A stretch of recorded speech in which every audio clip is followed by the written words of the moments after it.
Medical college ఎందుకు ప్రతి జిల్లాలో ఒక పెద్ద హాస్పిటల్ తేవాలని చెప్పేసి జగన్మోహన్ రెడ్డి గారు ఒక గొప్ప ఆలోచన చేసి 100 ఏళ్లకి ఆంధ్రప్రదేశ్ రాష్ట్ర చరిత్రలో ఒక 11 మనకు అందుబాటులో ఉన్నాయి. అలాంటిది ఒకేసారి 5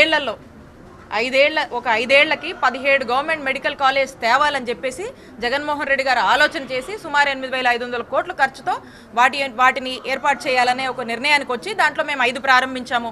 మిగతావి ప్రారంభించే దశ దాకా కూడా మేము పనులు పూర్తి చేశాము.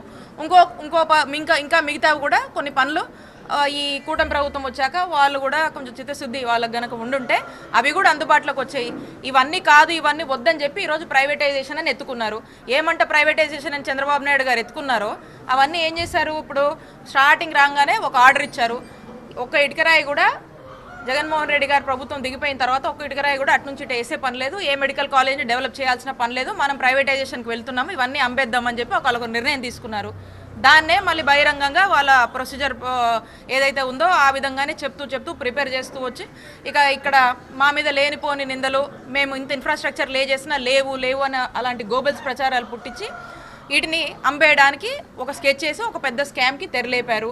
మేము చిత్తశుద్ధితో ఈ 17 మెడికల్ కాలేజ్ అందుబాటులోకి తీసుకురావాలనేటువంటి గొప్ప ఆలోచన చేసి తీసుకొచ్చాము. దాంట్లో భాగంగా మా ప్రయత్నాలు అన్నీ చేసాం. 5 ప్రారంభించాం. ప్రజలు అన్నీ కూడా చూశారు.